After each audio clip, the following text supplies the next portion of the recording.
Yeah, I'm borrowing this. Hey, this is my This Comic show Con makeup. sucks. Bazinga. Bro, have you guys What? seen this? Bro, have you seen this news? What news? So it's like an artificial heart made by this company called BiVACOR. This news is really big because an Australian guy just survived 100 days by using this artificial heart. The device is basically a centrifugal blood pump. They have only one moving part for pumping blood, which is suspended in magnetic levitation for better efficiency. They also implement a neat mechanism and control algorithm to simulate human heartbeats. Also, they made all of titanium. Titanium heart, huh? That's interesting, and it actually makes a lot of sense too. Titanium naturally forms a thin layer of titanium dioxide on its surface when exposed to air. Unlike rust, this layer doesn't flake off, and it protects the metal from corrosion. That gives it excellent biocompatibility right out of the box, right?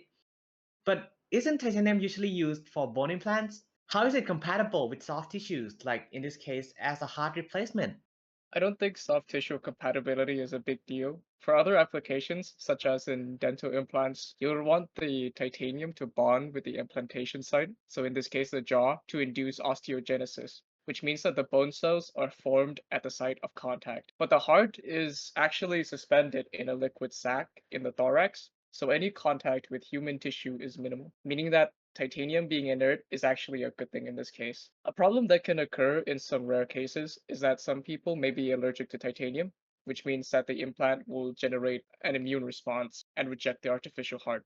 In the short term, drugs such as steroids can be consumed to mitigate this problem, but these kinds of drugs work by suppressing the immune system, which is not ideal for the long term. I see. Another big issue I can think of with using titanium in the cardiovascular system like this is thrombosis. The blood clots forming on the implant surface. It's quite dangerous, really, and sometimes it might even be deadly. To lower that risk, patients with blood contacting implants like stents or heart valves usually have to take anticoagulant drugs. But those drugs can weaken the immune system and make bleeding from injuries a lot worse. Luckily, smart people have already found ways to make titanium a lot less likely to cause blood clots. For example, you can use plasma treatment to create tiny textures and then coat the surface with fluorinated compounds to make it super hemophobic, basically so blood can't stick at all. Another method is adding a bioactive coating like heparin, a blood thinner, which actively prevents clotting and inflammation. That's also anodization, which is pretty cool, I think. They grow tiny titanium dioxide nanotubes on the surface.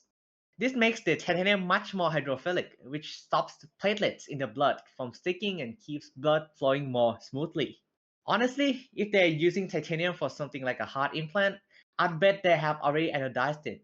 It's cheap, simple, and a super effective way to reduce thrombosis risk. The control system is huge. If we were to minimize it and put it in the body, the device would need to probably interpret electrical signals from the brain, right? This means that there needs to be some sort of analog to digital converter to translate neural signals to shifts in voltage for the motor.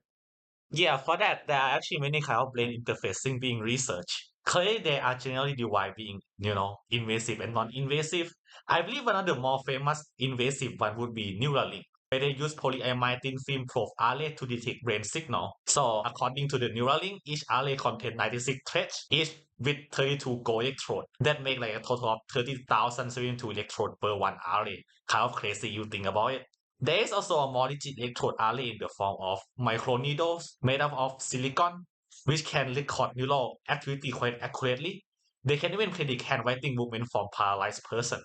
As far as I'm concerned, both the Neuralink probe and the rigid silicon probe are fabricated using the lithography techniques, which is similar to how a chip is fabricated nowadays. So that's why they're able to make the electrode very small, precise, and condensed. There is also a non-invasive version, which is more comfortable, but the trade-off would be the signal quality wouldn't be comparable to invasive one.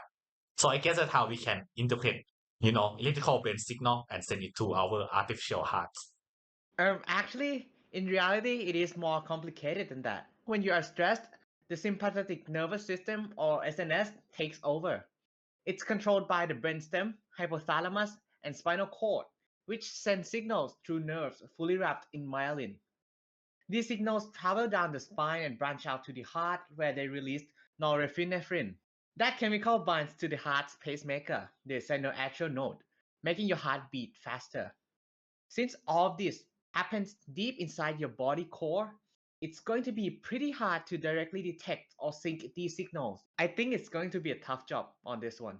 In that case, there are many sensors that can be used to detect neurotransmitter, or well, in this case, norepinephrine, whatever. So apparently, some metal nanoparticles can enhance the sensitivity and selectivity of certain molecules. So scientists made the nano sensor out of these metal nanoparticles and combine them with carbon-based material like graphene and carbon nanotube, and the sensor are able to successfully detect neurotransmitter signal.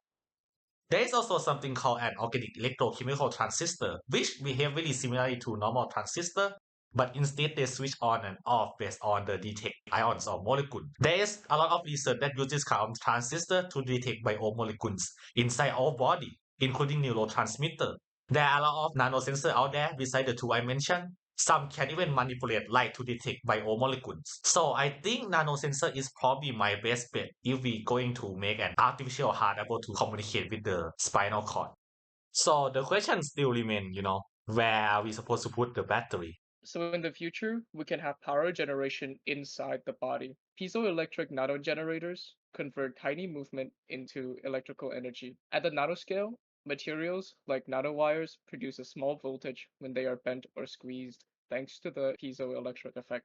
This works because the material inside is modified in a process called doping to have positive and negative particles inside. So when the whole thing bends, there is a change in potential difference or voltage. This voltage can then be collected and used to power small electronic devices. Though these devices, at most, are only able to produce power in the milliwatts, so we would need thousands of them to power the heart. Also, because these generators require movement to create energy, it means that when the user is sleeping, less power will be generated.